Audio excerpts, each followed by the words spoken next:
if you're cool with it, I'd love to talk through just like your overall process in terms of double closing and what that looks like and your contract. And then if we can maybe go deep into how you and your team pitch the double close.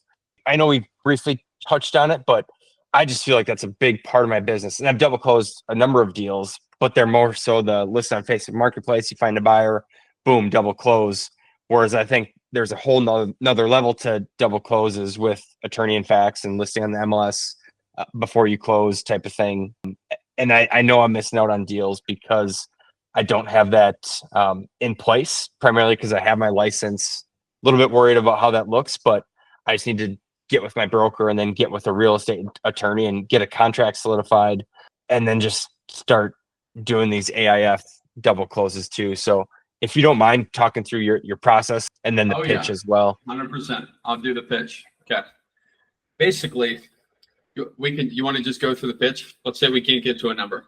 Let's just say, let's do it right now. So you just say, hey, Clay, I need 80,000 or whatever. You could just say that, hey, I need 80, Clay. I can't come to your 70. Yep. Clay, I'm at 80 right now, and I won't go any lower. Dylan, can I ask you, is there anything else besides the price here that would prevent us from doing business together?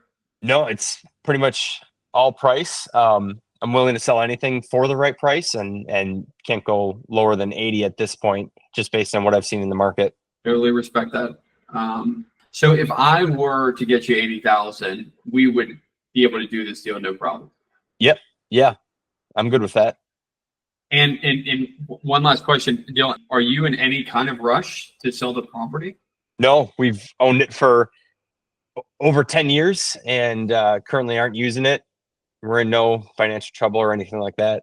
I know John let me know that you guys are in really good financial standing and you're really just looking for the price in order to make sure that you guys are get the most bang for a buck. So let me just tell you a little bit about our business. So basically what we do here, Dylan, is obviously we buy your properties and we buy them. And really what we do is we work with local home builders and manufacturer home builders to help people get a little sliver of the American dream. As you know, life's expensive now, man, and it's really expensive in the life that we have, that even I have, right, versus what my parents have. It's completely different. And so what we can do sometimes is we just purchase these properties just outright, like we were talking about, a little bit of a different number, right? We just buy them, we go in there, we partner with these people, and we help people build equity in their life to achieve their financial goals. That's really what we do here at Wholesaling Homes.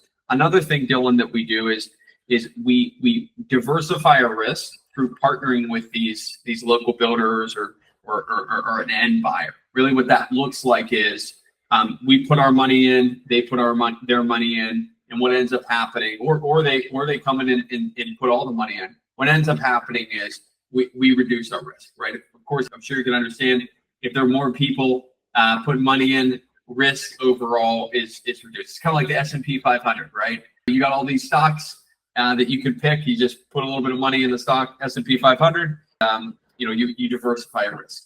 And so what that really looks like is it just takes us a little longer to find that end person that we're going to be able to partner with, right? And so what we do is we look locally, Dylan. We look for different end buyers, and we partner with them. And what we'll do is we'll reach out to local brokers and other people. And by the way, this doesn't change the number that you're going to get at the end of the day. The number that you're getting on that check is that 80,000. But it really helps us pay a little bit more money because we have a local expert. We have someone that we can partner with that's going to basically diversify our risks, right? So usually that's a 120-day process. We got to find the right person that's going to be the right fit for us, and we're going to market it pretty widespread to make sure that we can find the right person. Do you have any questions about that? So what do you mean by partnering? Yeah. So we're going to find an end buyer, and they're going to come in, and most likely it's either we're going to split the cost of the purchasing the property, or they're going to come in and be the end purchaser so that we can make sure we get that number for you. So it's kind of like a wholesale deal in a way? Right. If you think about it, I don't know if you know anything about like Lennar, D.R. Horton, these massive NVR, right? Brian Homes, the massive home builders, they do the same exact thing, right? What they do is you got your home, the person that owns the land, right? And then you have maybe someone else that's a developer, right? Think about the developer that comes in, maybe they improve the land a little bit, maybe they rezone it, right? This happens, by the way, with multifamily properties, but it's very common, of course, with these massive home builders. So you got your developer, that's who we are, we're the developer, right? They then find their darling in address, right? They find their national home builder that they end up selling the property. The guy that owns the land or the girl that owns the land is happy, they get their price. The developer is happy because they're kind of the matchmaker, right? And they're the person that actually develops the dream of this property, adds value to it. And of course, the home builder is also happy, right? The home builder is the person that's going to make the most amount of money after they put the home on. It's kind of like that, but just in a much smaller. That's awesome. I'm gonna steal that one.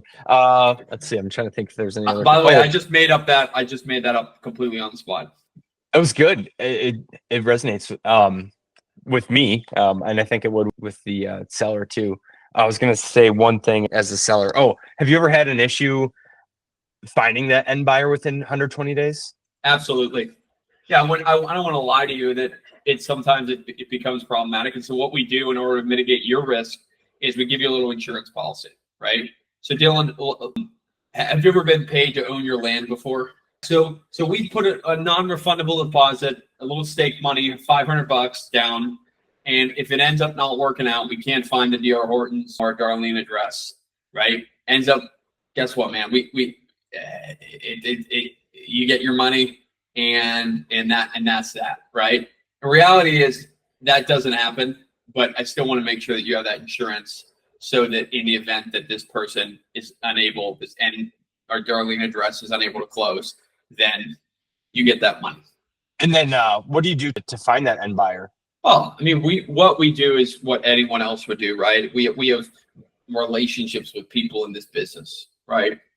And we have the relationships, the expertise. It's kind of like, if you hire a general contractor, right, to build your house, right? You could go out and find the electrician, the plumber, the tile guy, the window guy, the roofer, whatever. Or you have the general contractor that has all the relationships, the pre-existing relationships, that knows how to evaluate a bid, right? And that's kind of what we are. We're the local land general contractors, right? So we know all these people, and through our network, we could find these people.